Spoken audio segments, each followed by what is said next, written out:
School पई आसीची किछि नुआ सूचना। स्कूल स्तर रे जातीय शिक्षा नीति लागू हेबो। एतिबे विद्यालय और गणशिक्षा विभाग प्रस्तुति आरंभ करिछि। प्रथम पर्याय रे शिशु वाटिका पई प्रस्तुति आरंभ होइछि। एथिपई शिक्षकों को तालीम दिया जिवो।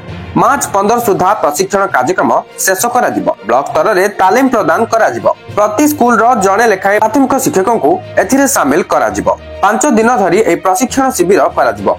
एने शुक्रवार असेवा पक्षरु समस्त जिला शिक्षा अधिकारी को चिठी करा जायछि। प्रस्तुति मॉड्यूल उपरे तालीम प्रदान करा जिवो। तालीम रे 50 जन शिक्षक अंशग्रहण करिवे।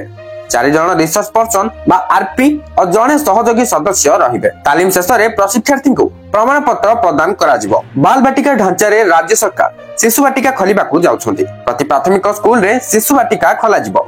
अंगनबाड़ी रु पिलाटी प्राक प्राथमिक श्रेणी रे नाम लिखाइबो। एथिपे राज्य रे 45,000 स्कूल रे शिशु बाटिका खोला जिवो। शिशु बाटिका रे शिक्षक माने पिलांको किपरि पाठ पढाइबे, उपयुक्त जत्न देबे, सेमानकु किपरि स्कूल प्रति आकृष्ट करिवे, सेथि लागि तालीम नेबे। सूचनायोग्य आसंता एप्रिल मासरे शिशु बाटिका रे पाठ पढा आरंभ हेबो। या पूर्वरु शिशु बाटिका पई राज्य स्तर रे डीआरजी सदस्यଙ୍କୁ तालीम प्रदान करा जायछि। जिला स्तर रे बीआरजी सदस्यଙ୍କୁ ମଧ୍ୟ तालीम प्रदान करा जायछि। याकु एसएससी ईआरटी एवं जिला शिक्षक शिक्षा प्रतिष्ठान माने करिसंते। वर्तमान जब किछि स्कूल ले नो अपडेट आसीथिला ए वीडियो को शेयर करी समस्तक पाखरे अपडेट को पहुंचै दियंतु। Thank you for watching.